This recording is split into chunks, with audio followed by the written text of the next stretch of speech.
Bonjour et bienvenue au podcast Les Cousines Bouquines.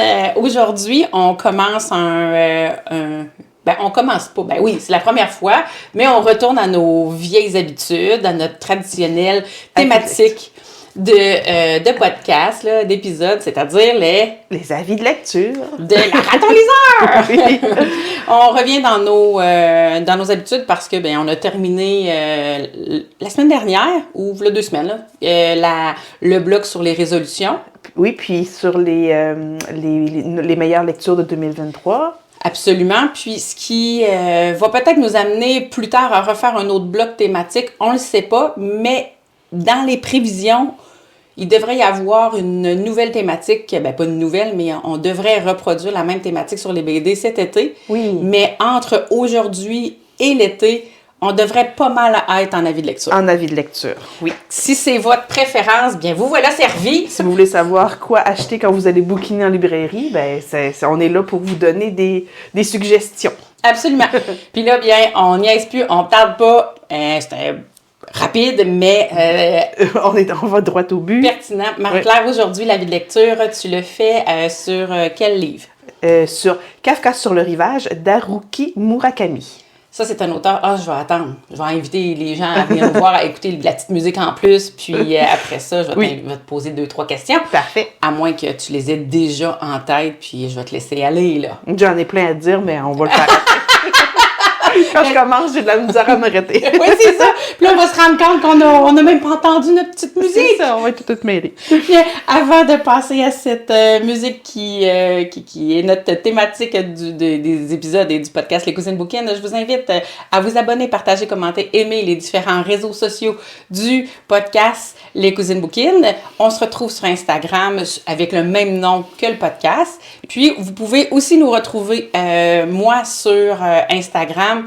Pour vrai, actuellement, là, je prends 2 minutes, c'est plus compliqué de mon côté. On dirait que Instagram me rejette. Je suis dans la cour d'école, puis il veut pas de moi comme amie. Il y en a qui ont de la misère avec leur story, il y en a qui ont de la difficulté à poster des photos, c'est un peu n'importe quoi. Messenger aussi, il y a eu vraiment beaucoup de bugs depuis le temps des fêtes, là, puis là, on est rendu à la fin janvier, puis c'est pas encore tout à fait réglé. Oui, c'est ça, puis dans le fond, c'est au moment où vous allez l'écouter, l'épisode, nous, on enregistre fin janvier 2024, ouais. Alors sachez que... Vous aurez cette référence si ça bug encore. C'est ça! De votre côté. Mais on accepte d'utiliser cette grosse machine parce qu'elle nous permet gratuitement de nous servir et tout ça. Puis j'irai pas me créer une application et un champ de serveur pour pouvoir avoir accès à tout ça. Fait que ceci étant dit, c'est un petit peu plus compliqué de ce temps-ci de me rejoindre sur Lecto Véro. Lecto Véro a de la misère, puis les Cousines Bouquines ont de la misère. Mais la raton liseur en a pas. Bon, si vous voulez venir voir mes avis de lecture sur la raton liseur, pour le moment, je veux rien jinxer, là, mais ça pour le moment, ça fonctionne très bien. C'est parfait. Il y a une référence qui fonctionne, puis il faut la garder, il faut garder le contact. Oui. Au minimum, sur Instagram, la raton liseur, on vient de le dire. Oui. Puis de mon côté, bien c'est plus simple sur tout simplement Véro, mais à l'extérieur d'Instagram, c'est-à-dire sur YouTube ou TikTok. Fait que c'est dans le fond, aller dans mon Linktree puis peser. Allez chercher ce qui fait votre bonheur. Puis le podcast, il peut être écouté sur toutes les plateformes d'écoute, celles que vous préférez. On est là, certainement. Puis si on n'est pas, faites-nous le savoir. Avant, j'allais juste nous écouter sur Balado Québec. Puis là, je me suis rendu compte que sur Spotify, c'est vraiment facile. J'avais un préjugé. Je pensais qu'il fallait être abonné à Spotify pour aller écouter. Fait que c'est pour ça que j'osais pas tant y aller. Mais là, pas du tout, là. Non, ça se fait très bien. Ça s'allume tout seul. Maintenant, dès que j'allume Spotify, c'est les Cousines Bouquines qui apparaissent. Fait que pour moi, qui était moins habitué à fouiller dans ces affaires-là, je trouve que c'est facile. Puis des fois, j'écoute sur YouTube aussi. Fait que ça aussi, c'est facile. Génial! Très facile. Ceci étant dit, on vous laisse avec cette douce musique qui nous caractérise. Puis on revient dans quelques instants avec l'avis de lecture de Marie-Claire.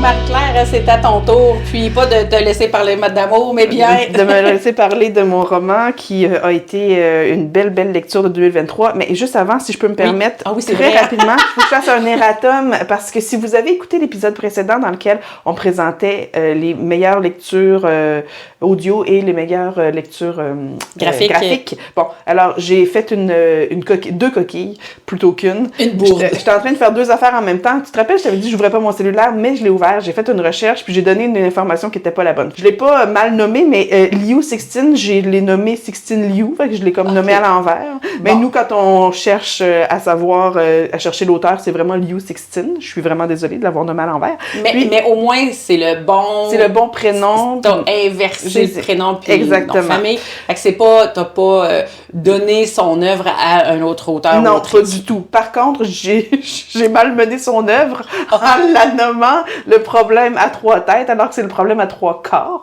Et que je savais que c'était le problème à 3 corps, mais dans ma tête, je me fais toujours la petite blague. Je m'imagine toujours le problème à 3 têtes. Ah oui. Tu comprends? Fait que là, je vous ai inclus dans mon... En réécoutant, j'ai fait un saut, je me suis dit, ah non, j'ai vraiment dit ça. Puis donc, c'est vraiment drôle, parce que c'est une série qui va sortir aussi sur Netflix prochainement, puis qui a été aussi adaptée en Chine, fait que c'est quelque chose qui va devenir très populaire, fait que si vous allez le voir passer, le problème à 3 quarts, prochainement sur vos écrans, certainement. Voilà, fait que les gens qui vont avoir écouté l'épisode, puis qui vont écouter la série après, vont faire comment ça? Un peu mêlée, la chroniqueuse, hein? Je suis désolée. Complètement. Alors, voilà, donc, moi, je vais vous parler de Kafka sur le rivage d'Haruki Murakami.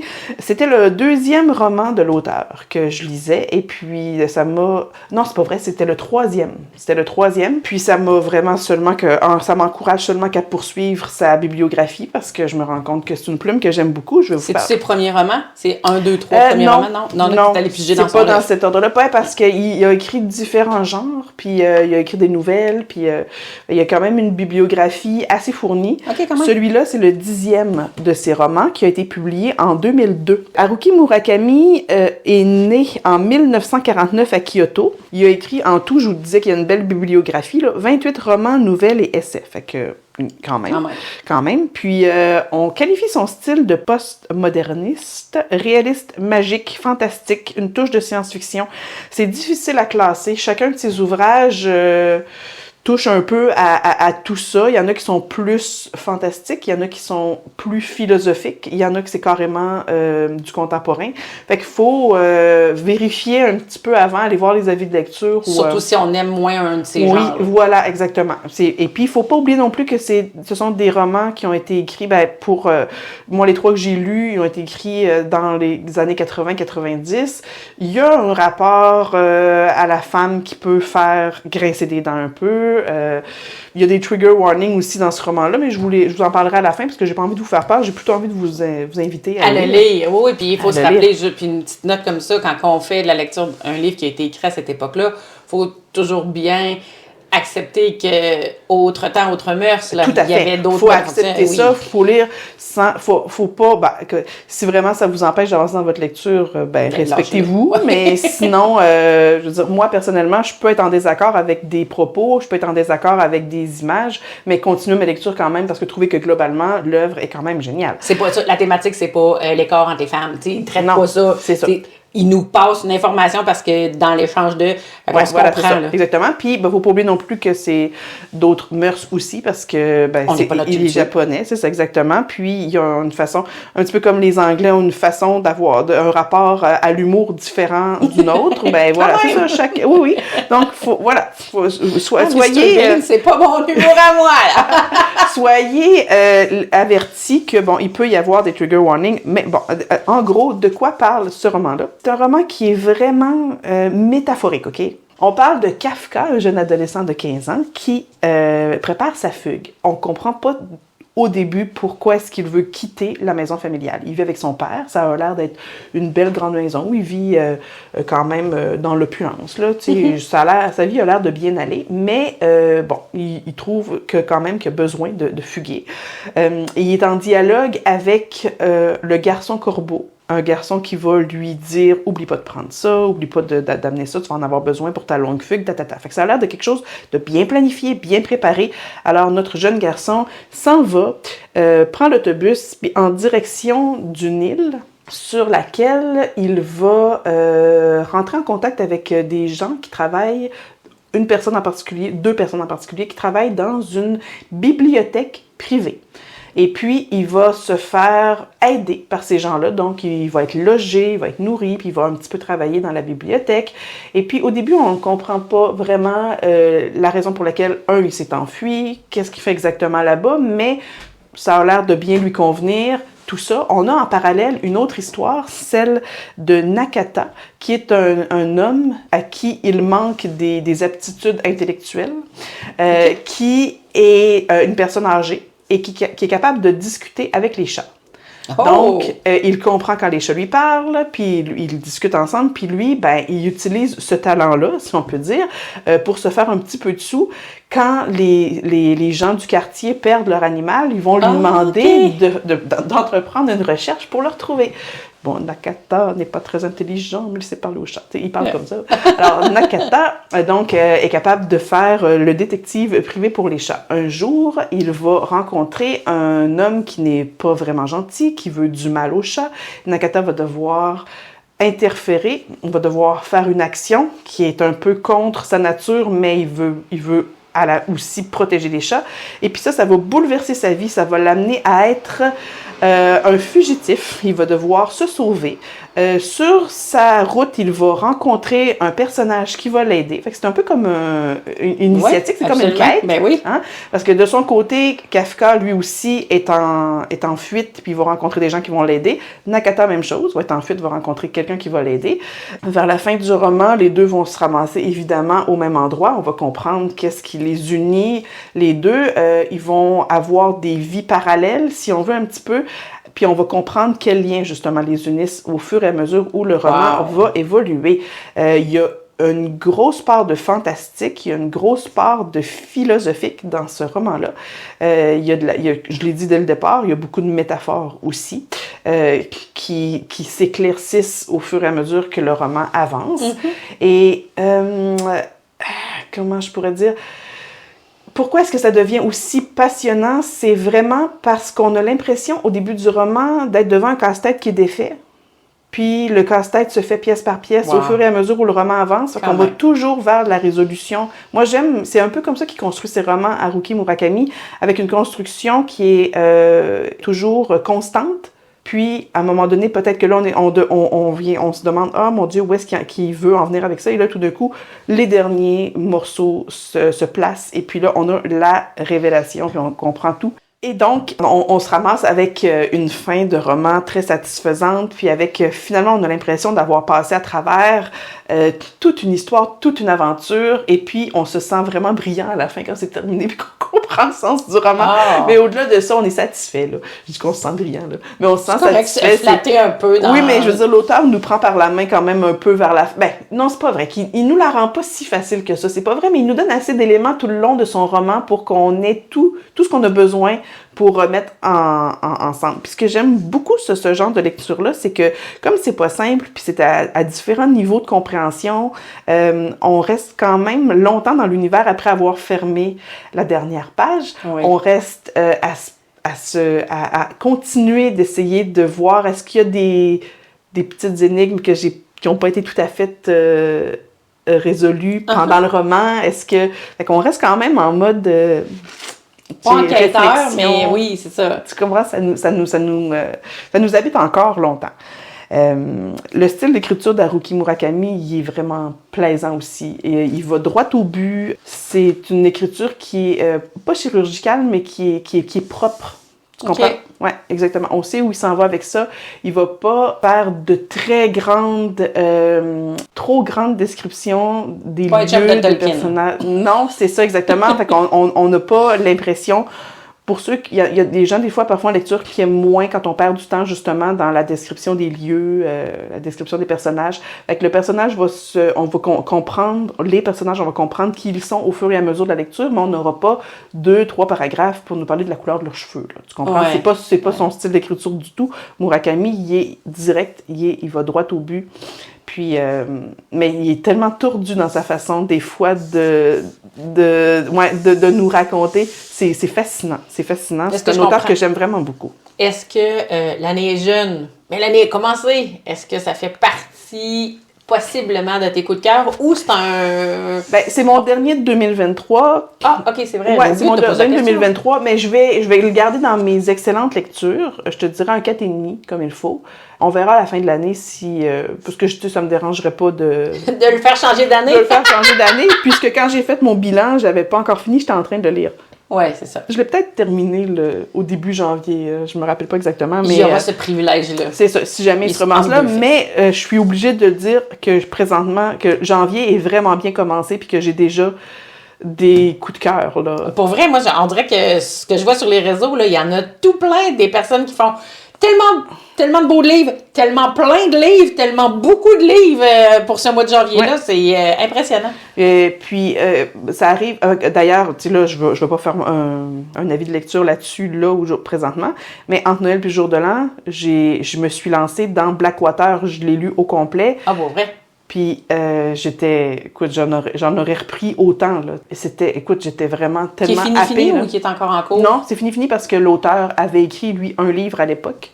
Michael McDowell, pardon, encore une fois, Michael McDowell avait écrit un roman, puis là, M. Toussaint Louverture l'a publié comme ça. Alors non, c'est un roman qui est terminé, mais qui m'a vraiment bouleversée, puis que j'ai adoré.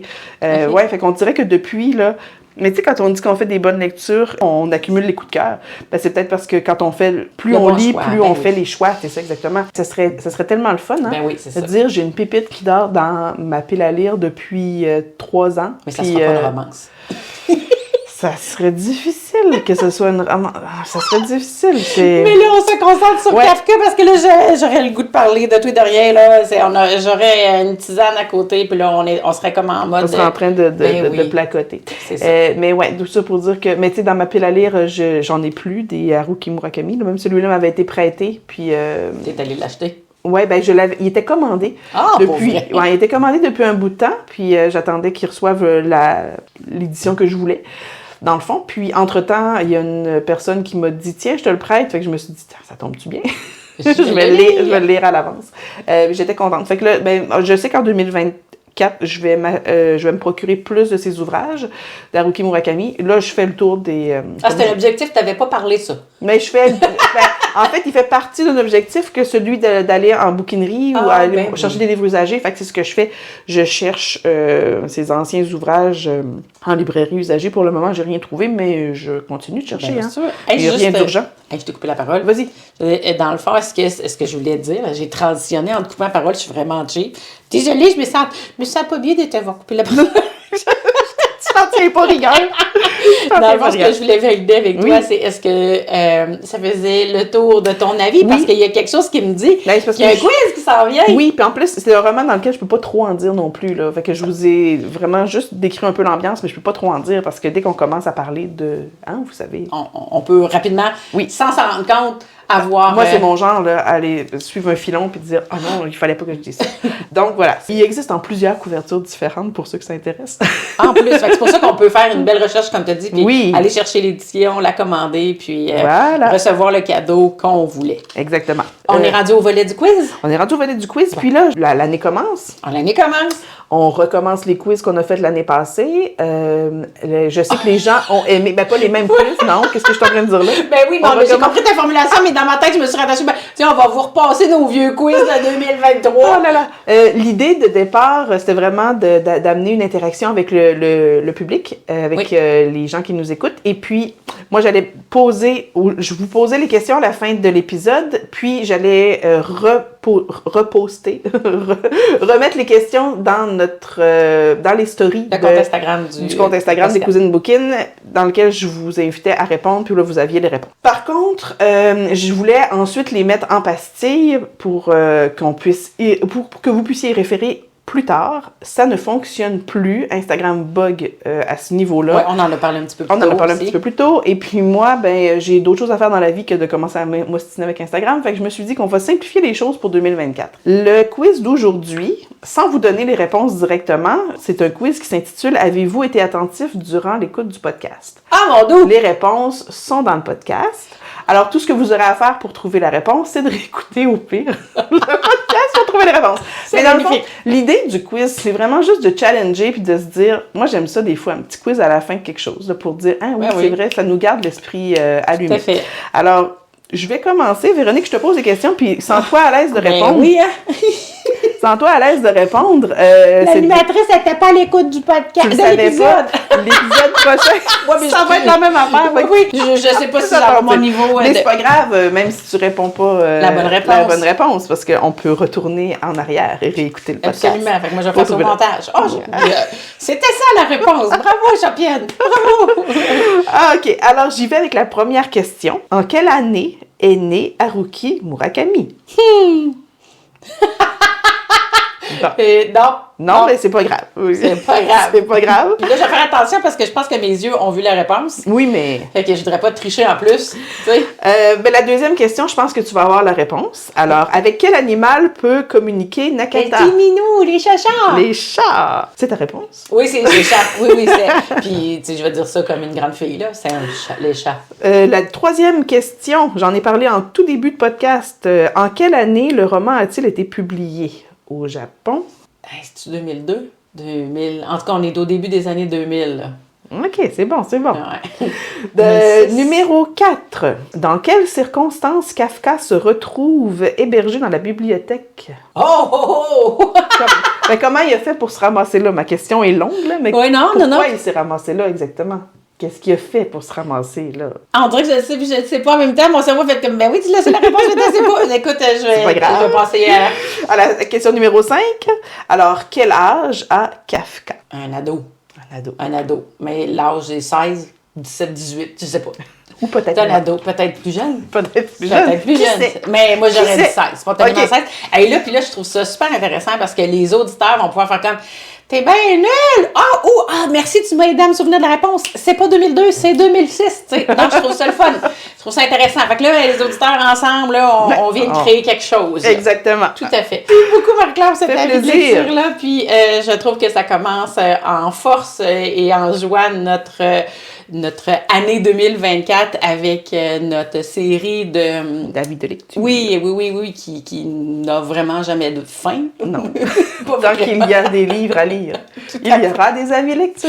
Et puis, sur ça, à moins que tu aies quelque chose à ajouter, j'inviterai les gens à commenter, partager, aimer les différents réseaux sociaux pour le podcast Les Cousines Bookin, ceux de Marie-Claire, la raton liseur, et moi, Lecto Véro, ou tout simplement Véro. Je vous souhaite à tous de passer de magnifiques journées en compagnie des mots et au plaisir de vous revoir ici ou ailleurs. Au revoir. Bonne journée.